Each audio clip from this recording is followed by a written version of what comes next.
when we started, we weren't planning a focus on QAnon, but that's the one that just kept coming up, and so it really is. I reread the book about a month ago, just as preparing for the release date to remind myself of all that's in it.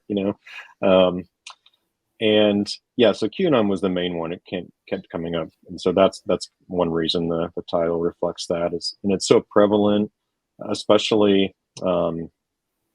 There's like a lot of statistics and survey data coming out about like the one in a recent one, 2021. Lifeway did a survey, and it was 49% of Protestant pastors said that they frequently hear members of their congregation repeating conspiracy theories as an explanation for something that happened, some event in the U.S. I think, I'm not good with numbers, I'm a philosopher. I wrote another one down. It's like, so 60% of evangelical Republicans think that Antifa was behind January 6th. At least a fourth of evangelicals in the U.S.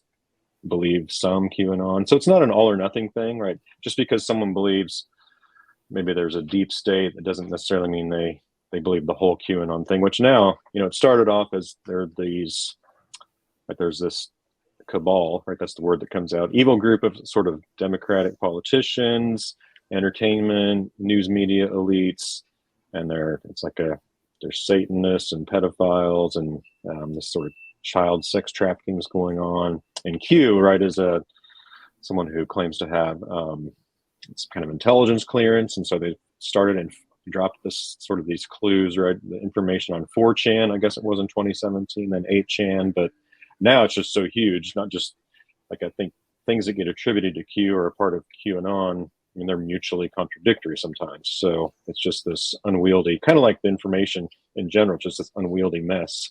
And it's almost impossible to sort through.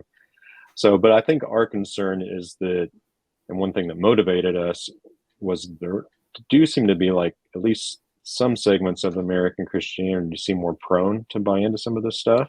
And while conspiracies do happen, it's not just obviously, Watergate, you can come up with actual conspiracies, but something like this where there's not really publicly available evidence, and it's kind of, we're concerned that not only for people's sort of personal growth and spiritual lives and relationships, but even just the broader witness, right? If I'm trying to tell my neighbor and share with them about my faith, but they also know that I believe that, Joe Biden's a pedophile, or that there really is some kind of sex trafficking thing going on in the basement of a pizza restaurant in Washington, D.C., it's going to be hard to have credibility. So those are some of our concerns. And just like you said, there just wasn't anything out there that we could find, or at least not much. So we're hoping that'd be a good resource. That's great. Yeah. Well, and so this maybe turns to a question for you about just kind of the main focus, consuming information wisely.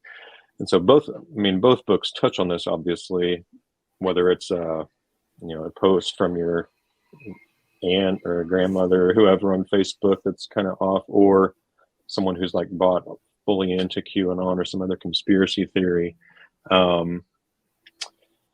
I guess maybe what are some things that we can do, like when we're trying to assess the validity of something like that? And like we can be on the lookout, like people are scrolling through social media. What are some things they can do to like decide whether a source is trustworthy or not? Yeah, I think that's really, as I've been working with people on these ideas, I feel like the two big questions that keep coming up are, how do I know if something is true?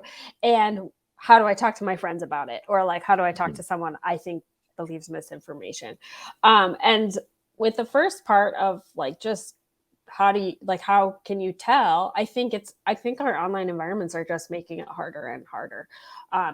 There's so much even coming out just in the last month or two about artificial intelligence, right? Honestly, one of the biggest things I talk about in my book, which is kind of unusual from a librarian standpoint, is actually having people really notice their emotions when they're online. Because I think there's a lot out there about misinformation being very emotionally charged and spreading more quickly.